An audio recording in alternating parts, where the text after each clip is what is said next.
Alright, believe it or not, this is my second attempt. I literally had finished the whole video when I look over and realized that my microphone was not on.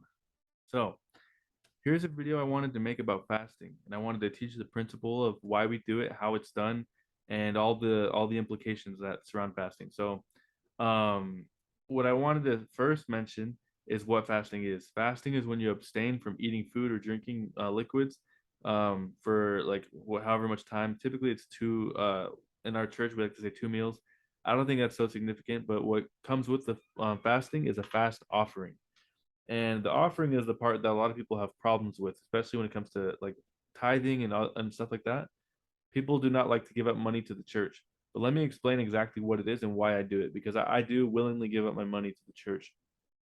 So, tithing is when you pay 10% of your income, and this goes to the growth and the expansion of the church. They build buildings, they maintain buildings, they provide humanitarian aid, they do all these things, and they're also like a lot of the money that they make, they invest and they keep it for later use. Like the Church of Jesus Christ of Latter Day Saints actually has like an insane amount of money in investment portfolios that I'm sure will be used to build. Like our goal is to cover the earth with temples, to build thousands of temples everywhere.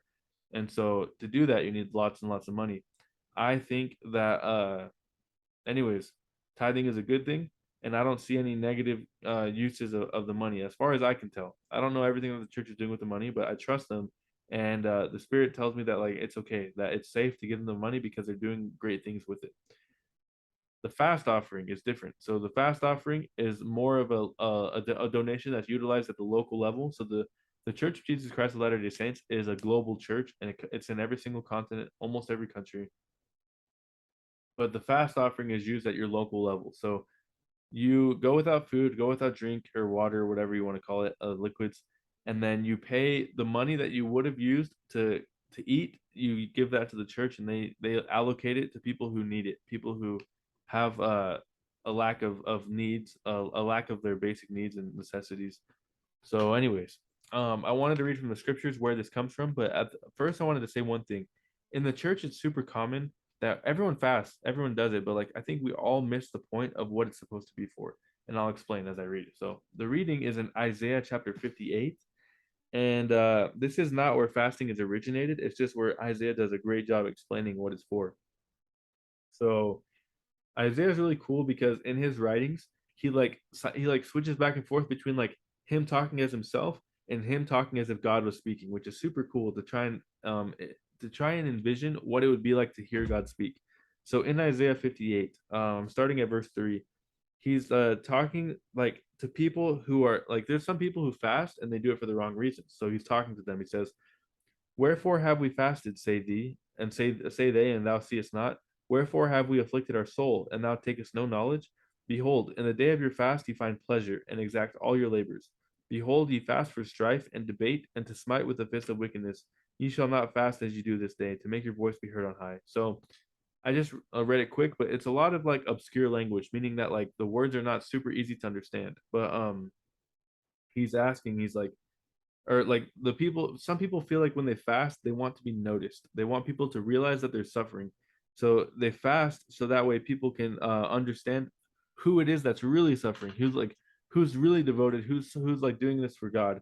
And that's not the right way to do it. He says, you fast for strife and debate, and to smite with the fist of wickedness. So like and also it says you fast to make your voice be heard on high. So basically, when you fast, like, and this actually happened a lot growing up, where in the church when you're fasting as a kid, it's not so easy to know why you're doing it. It's like your parents basically are the ones that make you do it. It was so common for like everyone to be like, "Oh, like I'm so hungry," like to talk about it and to repeat it. It's like everyone knows that you're hungry and you keep repeating it. And so I'm not trying to condemn any children for doing that. I did it, but I'm just saying it. That's where it starts. Is that it's human nature that when you're suffering, you want someone else to feel empathy for your condition and to acknowledge that, like, yeah, you are suffering. Good job for you for suffering.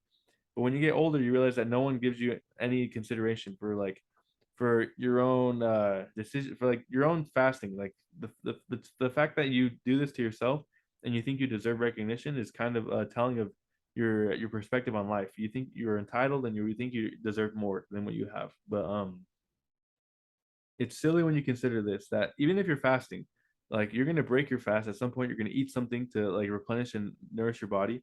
There are people around the world that fast every single day, and all they get to eat is just like maybe like they get a container of some kind of food that they split with like 10 people in their family or whatever they can get, they eat, and it's like maybe some rice with some beans, and it's like it's barely enough to keep them from dying. So their quality of life is nowhere near like anything that you experience in your life right now. So the fact that you think that you can fast and people will feel bad for you is kind of laughable. Anyways, then Isaiah goes on in this chapter. Again, this is Isaiah 58. He's going on to explain what it is that the fast is for. He says it's not for man to afflict himself or to be noticed or to do anything. He says, "Is not this the fast that I have chosen to loose the bands of the wicked, of the wickedness, to loose bands of wickedness, undo heavy oppression and burdens, to let the oppressed go free, and to break every yoke." And he says, "Is it not to deal thy bread to the hungry, to bring the poor that are cast out to thy house, when thou seest the naked, to cover them, and when you and not hide yourself from your own flesh." So it says basically to alleviate oppression and afflictions in people in our environment, in our surroundings. So when we fast, we should be doing it with that purpose in mind.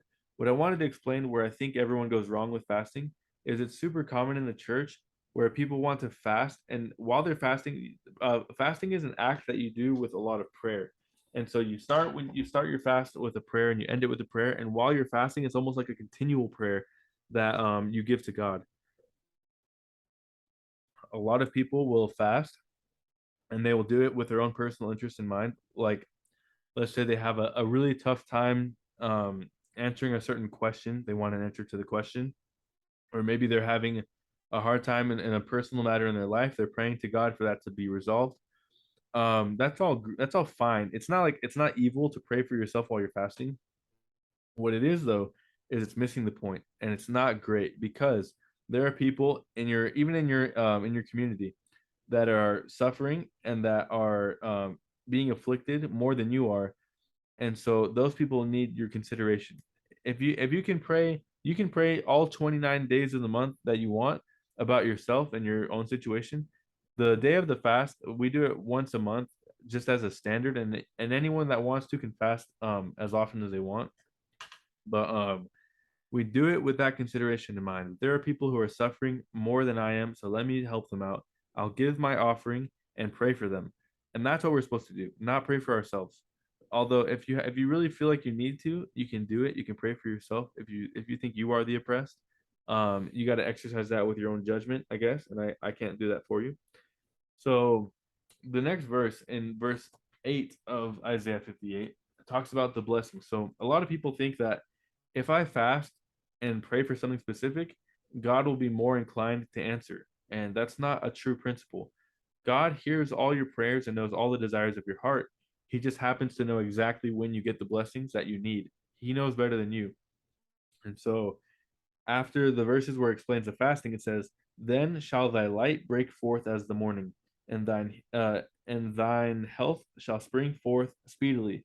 Thy righteousness shall go forth before thee. The glory of the Lord shall be thy rearward." So you will basically be blessed in return for fasting for other people, but your blessings are not directly from your fast. Your blessings come from God, who recognizes your fasting and blesses you. So you have to identify the relationship there, the I guess the parameters established. God is not going to answer you more if you fast and if you afflict yourself and torment yourself like through fasting. What he will do is he's asking you to help people in your environment, I guess in your community, and in return he gives you what you need in your life, which he already is aware of and you do not need to ask him for. Um yeah, so I just wanted to say that and reiterate that when you fast, it's to help other people who are oppressed. And one thing I would recommend everyone pray for when they're fasting is to know how you can help people in your surroundings in your community. Pray to know, like ask God, God, who do I know that I can help? And if you receive an answer, then you can act on it and receive even more blessings. But more importantly, the greatest blessing of fasting is that other people will get help that they need, and you don't really have to do too much. You just sacrifice some money, don't eat some food, which most people don't do already. Most people will eat like maybe one good meal a day. So I see it as if we're already fasting, honestly. Like People will go to work without eating breakfast and then eat a lunch and come home and maybe eat one more thing, and they're not even eating enough to sustain their basic health. And so the real offering is the money, because what else can you offer that will help someone else? Like, your prayers and stuff will be answered, but giving them immediate relief in the form of a donation is the best thing you can do, in my opinion. So I have a personal experience I wanted to share before I end the video. This is about what I personally am doing in terms of fasting. So I fasted today. I came home from church about an hour and a half, no, an hour ago. And so what I wanted to share is this experience I've had in the last month. There's a story in the Book of Mormon that's really inspiring to me. And if I had to guess, I think it's Alma chapter 17. But anyways, these men, these the sons of the king of the righteous people, they have a desire to go share the gospel with the wicked people, and everyone kind of like thinks they're crazy. Some people make fun of them, and they say they're not going to have success because these people are ferocious. They are unforgiving and really hard to reach, and so these sons of the king, sons of Mosiah, they go off into the wilderness on their journey to the land of the Lamanites, as they're called. They they're killing food by the way. They're eating as much as they can get for their sustenance. But it says specifically in a verse that maybe I should go find it. And this is the motivation for what I'm about to share is they gave themselves to much fasting, is what it says. And they searched the word of God, and they became mighty in their testimonies and in their ability to teach, and they were made instruments in the Lord's hands. So I'm just paraphrasing, but let me find the verse. Alma chapter 17. Yeah, it says, they waxed strong in the knowledge of the truth. They were men of a sound understanding, and they searched the scriptures diligently, that they might know the word of God. This is not all. They had given themselves to much prayer and fasting. Therefore, they had the spirit of prophecy and the spirit of revelation. And when they taught with authority and power of God. And that's what stood out to me so much, because I believe God is preparing me personally to take on the same charge and the same calling to teach the gospel to people that might not have received it in the first place, but to help them understand the importance. And so I realized that if God is preparing me, one thing I haven't done yet is given myself to much fasting. I've done fasting every once in a while. Sorry, someone's calling me. Let me silence that. Um, I've given myself to fasting, but not to much fasting. So I decided in the last month I was going to restrict myself to one meal a day, and I was going to do this by allotting myself $10 to spend every single day, and this $10 I can use in any way I want. But in order to like buy enough food to have a satiating and like filling meal that will get me through the day, and I've been doing this for the last month, and I'm surprised I made it this far, honestly. Um, what I've learned about myself in fasting is that it's a lot of it is revolved around impulse control, as a personal benefit when you're fasting. So I've been able to make it by eating one solid meal a day, and every once in a while I've eaten like a little bit extra. But the idea is that as I'm continually depending, like I eat like around 2 p.m. On like these days that I'm fasting. I'll like wake up, do my normal stuff, and then at 2 p.m. I'll eat the food, and I tear through it. Like, I am so hungry, but like it really shows how impulse driven we are as people. And if you can learn to at least be aware of these impulses and maybe even to control them, later down the line it'll bring results and have benefits. So like the people that can control their impulses short term will have more success long term. That's what I've learned. And it's just an interesting experiment I've tried, and I'm done with it now. Basically, like I'm getting a job now. I'm gonna start earning more money, and I'm gonna be eating normally as I would have before.